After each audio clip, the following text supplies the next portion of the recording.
دوستو کسی سلطنت پر ایک بادشاہ حکومت کرتا تھا. اس کو شکار کا بہت شوق تھا. ایک دن اس کے کسی دوست نے اس کو ایک تحفہ بھیجا جو بادشاہ کو بہت پسند آیا. وہ تحفہ 2 اعلیٰ نسل کے بہت ہی نایاب باز تھے. بادشاہ اس تحفے پر بہت خوش تھا کیونکہ اس نے ایسے باز زندگی میں پہلے کبھی نہیں دیکھے تھے. اس نے اپنے محل میں موجود پرندوں کے سب سے اچھے ٹرینر کو بلایا اور باز اس کے حوالے کر دیے. یہ بہت ہی اچھے اور اعلیٰ نسل کے باز ہیں جو اب تیرے ہاتھ میں ہیں. اب تو ان کو ٹرین کر، ان پر محنت کر، ان کو شکار کے گر سکھا اور ان کو ایک ماہر شکاری بنا دے. اپنی پوری زندگی کا نچوڑ ان کو سکھا دے. ٹرینر نے وہ باز ان سے لے لیے اور ان کی ٹریننگ شروع کر دی. 3 مہینے کے بعد وہ بادشاہ کی خدمت میں دوبارہ حاضر ہوا. وہ تھوڑا پریشان تھا اور اس نے بڑی ہی عجیب بات کی. بادشاہ سلامت، ان بازوں کی نسل تو واقعی بہت اعلیٰ اور نایاب ہے. یہ بہت اچھے باز ہیں لیکن ان میں مجھے ایک پرابلم آ رہی ہے. بادشاہ نے پوچھا کہ کیا پرابلم ہے؟ ان میں سے ایک باز تو بہت اچھا ہے، بہت ہی پھرتیلا اور لڑاکا ہے. جو سکھائیں سیکھتا ہے، جو سمجھائیں سمجھتا ہے.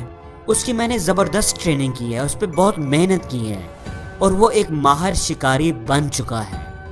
لیکن پرابلم دوسرے باز میں ہے. یہ تو اڑتا ہی نہیں، ایک ہی جگہ پر بیٹھا رہتا ہے. اب جو اڑتا ہی نہیں اس کو میں کیا سکھا سکتا ہوں؟ بادشاہ نے کہا کہ کوشش کرو، کوئی طریقہ آزماؤ.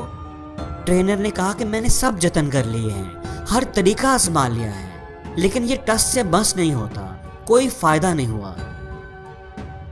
بادشاہ نے کہا کہ یہ باز مجھے بہت پسند ہیں، بہت پیارے ہیں، ان کو ہر حال میں ٹرین کرنا ہی کرنا ہے.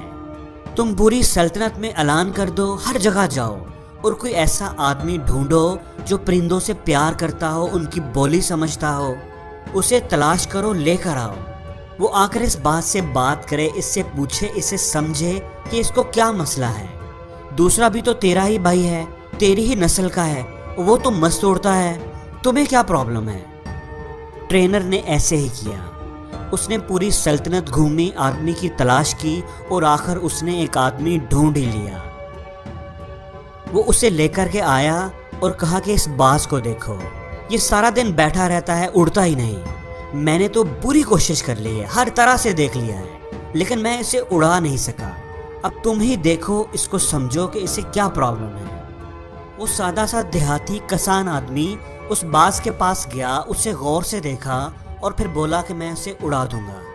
اگلے دن بادشاہ دیکھنے کے لیے آیا تو دونوں باز ہوا میں اڑ رہے تھے. بادشاہ بڑا حیران ہوا کہ یہ معجزہ آخر کیسے ہو گیا کہ جو کام اتنے ماہر ٹرینر نہیں کر سکے وہ اس سادہ سے دیہاتی آدمی نے کیسے کر دیا. بادشاہ نے پوچھا کہ یہ تم نے آخر کیسے کیا؟ تو اس آدمی نے جواب دیا کہ بادشاہ سلامت، میں نے تو کچھ بھی نہیں کیا. جس شاخ پر یہ بیٹھا ہوا تھا بس میں نے اس شاخ کو کاٹ دیا تو یہ اپنے آپ ہی اڑنے لگا.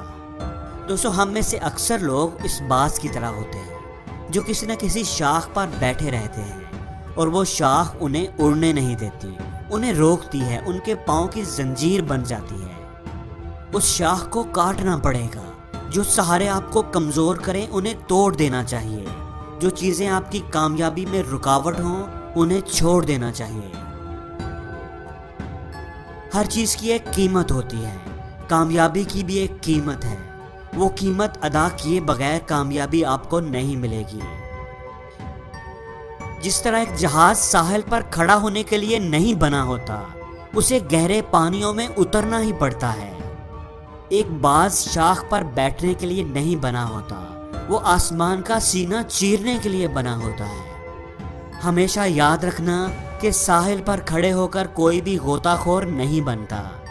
اس لیے اپنے کمفرٹ زون سے باہر نکلو، اپنے ڈر کو ختم کرو اور ایک اونچی اڑان بھر کے دکھاؤ. پروں کو کھول، زمانہ اڑان دیکھتا ہے، زمین پہ بیٹھ کر کیا آسمان دیکھتا ہے.